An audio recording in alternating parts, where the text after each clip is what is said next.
बातमी भिवंडीतून भिवंडीमध्ये 5 लाखांची पाणी चोरी उघड झालेली आहे। भरारी पथकानं केलेल्या कारवाईमध्ये गुन्हा दाखल सुद्धा करण्यात आलाय।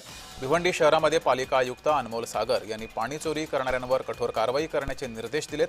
टेमघर या ठिकाणी केलेल्या कारवाईत 5 लाख रुपयांची 4 वर्षांपासून सुरू असलेली पाणी चोरी ही उघड झाली आहे। विशेष म्हणजे पाणी चोरी करणाऱ्यानं मुख्य जलवाहिनीस 1 इंच व्यासाचे 3 नळ कनेक्शन घेऊन ते पाणी ग्रामीण भागात टाक्यांमध्ये साठवून पाणी बाटल्यांमधून विक्री करत होता।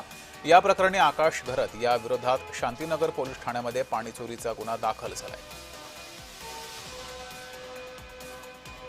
भिवंडी महानगरपालिका कार्यक्षेत्रामध्ये मोठ्या प्रमाणात पाणी टंचाई असून नागरिक व सन्मान्य नगरसेवक लोकप्रतिनिधी यांच्या मोठ्या प्रमाणात तक्रारी प्राप्त होत आहेत महापालिकेस। त्या अनुषंगाने माननीय महापौर, माननीय उपमहापौर, माननीय आयुक्त साहेब यांच्या अध्यक्षतेखाली एक बैठक झाली। त्या बैठकीमध्ये पाणी पुरवठा विभागाला असे निर्देश देण्यात आले की अनधिकृत नळ कनेक्शन मोहीम मोठ्या प्रमाणात राबवून शहरातील जी अनधिकृत नळ कनेक्शन आहेत त्यांच्यावर फौजदारी स्वरूपाची कारवाई करून शहराला कसा रिलीफ देता येईल पाणी टंचाईपासून याबाबत कारवाई करण्यास सांगितले।